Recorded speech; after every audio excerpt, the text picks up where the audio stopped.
పూర్వం తక్షశిల అనే రాజ్యం ఉండేది. ఆ రాజ్యాన్ని మహేంద్రవర్మ అనే రాజు పరిపాలించేవాడు. మహేంద్రవర్మ తెలివైన పరిపాలన అధ్యక్షత కలిగినవాడు. ఆ రాజ్యంలో సాంబయ్య అనే కట్టెల కొట్టే కూలివాడు ఉండేవాడు. సాంబయ్యకు రమణయ్య బ్రాహ్మణయ్య అనే ఇద్దరు కుమారులు ఉండేవారు. సాంబయ్య రోజు అడవికి వెళ్లి కట్టెలు తెచ్చి రాజ్యంలో అమ్మి తన జీవనాన్ని గడిపేవాడు. ఒకరోజు కట్టెల కోసం అడవిలో చాలా దూరం వెళ్లిపోయాడు. ఒకచోట ఎండిన పెద్ద చెట్టు కనబడడంతో తన గొడ్డలితో కట్టెలు కొట్టడం ప్రారంభించాడు. అలా కాసేపటికి పరమేశ్వర అనే అర్ధనాదం వినిపించింది.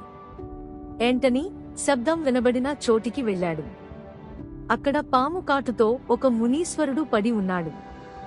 వెంటనే సాంబయ్య మునీశ్వరుని పాము కాటు వేసిన చోట తన నోటితో విషయాన్ని తీసి ప్రాణాలతో రక్షించాడు.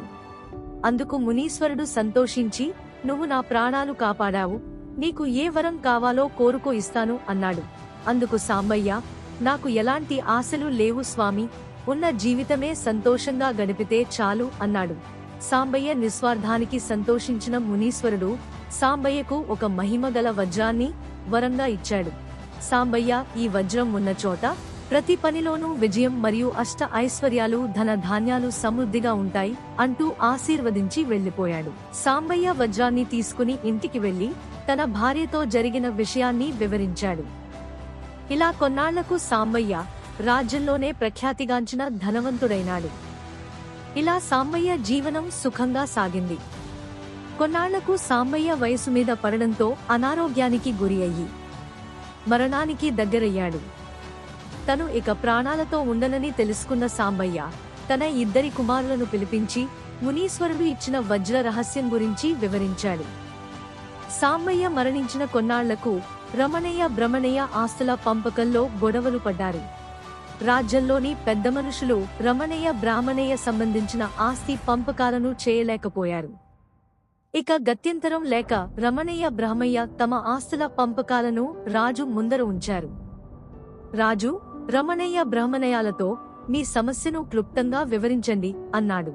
అందుకు రమణయ్య బ్రాహ్మణయ్యలు తమ తండ్రి చెప్పిన వజ్ర రహస్యం గురించి వివరించారు. అందుకు రాజు, సంతోషమే, మీ తండ్రిగారి కోరిక ప్రకారం ఆస్తిని సమభాగాలుగా విభజించి వజ్ర మహిమను ఇద్దరు సమానంగా అనుభవించండి అన్నాడు. అందుకు రమణయ్య, రాజా, నాకు మా నాన్నగారి ఆస్తి వద్దు, నాకు వజ్రాన్ని ఇచ్చి బ్రాహ్మణయ్యకు ఆస్తినివ్వండి. అందుకు బ్రాహ్మణయ్య, రాజా, నాకు కూడా మా నాన్న ఆస్తి వద్దు, నాకు వజ్రాన్ని ఇవ్వండి, ఆస్తిని రమణయ్యకు ఇవ్వండి అన్నాడు. రమణయ్య బ్రాహ్మణయ్యల సమస్యను అర్థం చేసుకున్న రాజు, మీరు ఒక వారం రోజుల తర్వాత కనిపించండి, మీ ఆస్తులను వజ్రాన్ని ప్రభుత్వానికి స్వాధీనపరచండి, మీ సమస్యను నేను పరిష్కరిస్తాను అనగానే రమణయ్య బ్రహ్మణయ్యలు తమ ఆస్తిని వజ్రాన్ని మంత్రిగారికి అప్పగించి వెళ్లిపోయారు. రాజు రమణయ్య బ్రాహ్మణయ్యల సమస్యను దీర్ఘంగా ఆలోచించి ఒక నిర్ణయానికి వచ్చాడు. ఇలా వారం గడిచింది. రమణయ్య బ్రాహ్మణయ్యలు రాజసభకు వచ్చారు. రాజ్యంలోని ప్రజలందరూ రాజుగారు ఈ సమస్యను ఎలా పరిష్కరిస్తారో చూడాలని తండోపతండాలుగా వచ్చారు. అందరూ రాజుగారి నిర్ణయం కోసం ఎదురు చూస్తూ ఉన్నారు. రాజుగారు రమణయ్య బ్రాహ్మణయ్యలతో, మీరు కోరుకున్నట్టే మీ సమస్యను పరిష్కరించాను, మీరు ఇక వెళ్లి రావచ్చు అన్నాడు. సభలోని అందరూ ఒక్కసారిగా ఆశ్చర్యానికి గురి అయ్యారు.